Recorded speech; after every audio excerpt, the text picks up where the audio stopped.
2 عورتیں ناخواندہ ہیں۔ خواندگی کی صورتحال دیہی اور شہری آبادی میں بھی فرق رکھتی ہے، کیونکہ آپ کو پتہ ہے دیہات میں سہولیات ذرا اور طرح کی ہوتی ہیں، گاؤں میں مطلب شہروں میں اور طرح کی ہوتی ہیں۔ تو شہری آبادی کا 58% اور دیہی آبادی کا 48% حصہ خواندہ یعنی کہ پڑھا لکھا ہے۔ اب دیہات میں اگر خواتین کی بات کی جائے تو یہ 35% ہے، یعنی 4 خواتین میں سے 3 جو ہیں وہ ان پڑھ ہیں۔ اقتصادی لحاظ سے پاکستان کا شمار دنیا کے ترقی پذیر ممالک میں ہوتا ہے۔ ترقی پذیر وہ ہوتے ہیں جو کہ ترقی یافتہ نہ ہوں، ڈیولپنگ کنٹریز ان کو کہا جاتا ہے، اور جو ترقی یافتہ ہوتے ہیں وہ ڈیولپڈ کنٹریز ہوتے ہیں۔ لیکن خواندگی کے اعتبار سے ہمارے ملک کی صورتحال زیادہ بہتر نہیں۔ اگر ہم ہمسایہ ملک کو دیکھا جائے تو اس میں چین، سری لنکا ہم سے بہت آگے ہیں۔ آگے چل کر ہم ایک چارٹ دیکھیں گے جس میں مختلف ممالک کی جو شرح خواندگی ہے وہ مینشن کی گئی ہے۔ اچھا، یہ چارٹ جو ہے یہ فی الحال آپ کو ایسے لگ رہا ہے کہ جیسے ایک آرڈنری سا چارٹ ہے، لیکن یہ آرڈنری چارٹ نہیں ہے۔ اس کے اندر جو فگرز لکھے ہوئے ہیں نا، یہ آپ کی ملٹیپل چوائس میں آتے ہیں کہ جی بنگلہ دیش کی آبادی شرح خواندگی کتنی ہے، اس میں 4 آپشنز آ گئی ہیں، یا پاکستان سے زیادہ خواندگی والے جو ممالک ہیں ان کے نام بتائیں، پاکستان سے کم خواندگی والوں کے بتائیں، وغیرہ وغیرہ۔ تو یہ جو چارٹ ہے اس میں آپ کے یہ جو انہوں نے لٹریسی ریٹ مینشن کیا ہوا ہے یہ آپ کے ملٹیپل چوائس میں آ جاتا ہوتا ہے۔ یہ آپ لوگ دیکھ لیجئے گا اچھی طرح توجہ سے۔ آ جاتے ہیں جی ناخواندگی کی وجوہات کی طرف، کیونکہ ہر کام، ہر بات، ہر مسئلے کی کوئی نہ کوئی وجہ ہوتی ہے۔ تو انسان اگر پہلے اس وجہ کے بارے میں جان لے اور اس کو اوور کم کر لے تو شاید وہ مسئلہ، وہ ریزن جو ہے وہ ریزالو ہو جائے۔ اب یہاں پہ ہم دیکھتے ہیں کہ پاکستان میں آخر ناخواندگی کی وجوہات کیا ہیں، کیا ایسی ریزنز ہیں کہ ہمارے ہاں خواندگی کا جو ریٹ ہے وہ بڑھ نہیں پا رہا۔ فرسٹ آف آل ہے جی آبادی میں اضافہ۔ تو پاکستان میں ناخواندگی کی سب سے بڑی وجہ جو ہے وہ تیز رفتار اضافہ ہے جو کہ آبادی میں ہو رہا ہے۔ ملک کی شرح خواندگی میں تقریباً 1% سالانہ اور آبادی میں 2% سالانہ جو ہے وہ اضافہ ہوتا ہے، یعنی پڑھا لکھا بندہ تو ایک سامنے آتا ہے اور نئے جو پیدا ہونے والے بچے ہیں وہ 2 آ جاتے ہیں۔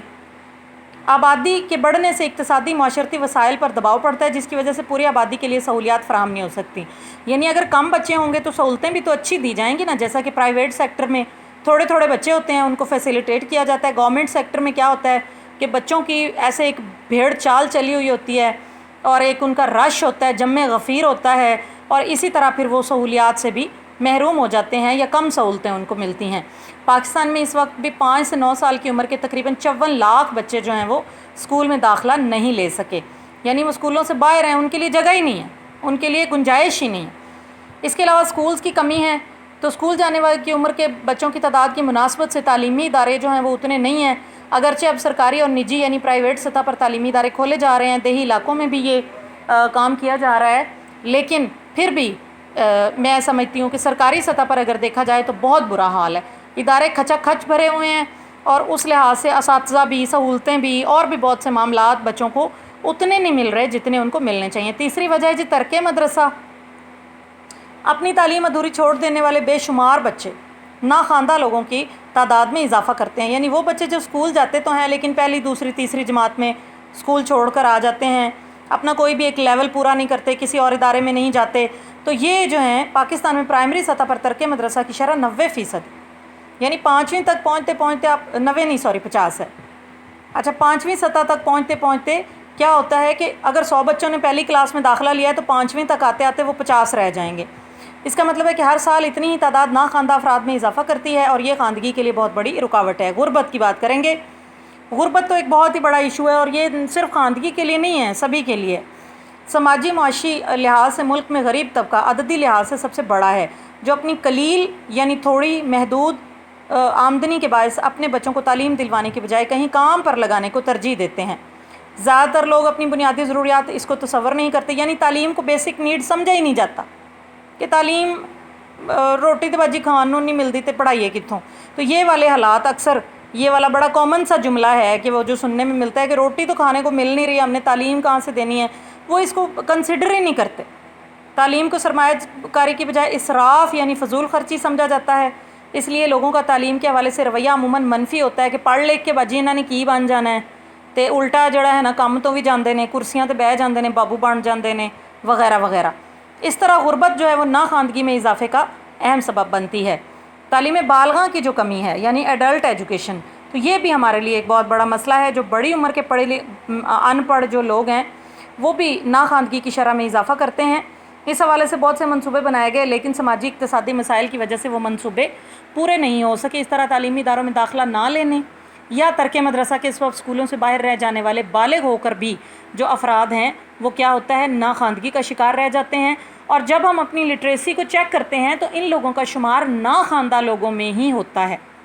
یہ الٹریٹ ہی شمار ہوتے ہیں. لیکن بہرحال کچھ لوگ تو اس کو کنسیڈر کر کے بعد میں اپنی پڑھائی پوری کر لیتے ہیں, کچھ نہیں بھی کرتے. تو اس لیے یہ کچھ وجوہات ہیں جو کہ ہمارے ہاں ناخواندگی کا باعث بنتی ہیں. اور فی الحال آج ہمارا یہیں پہ ہم اس کو اینڈ کریں گے اپنے لیکچر کو.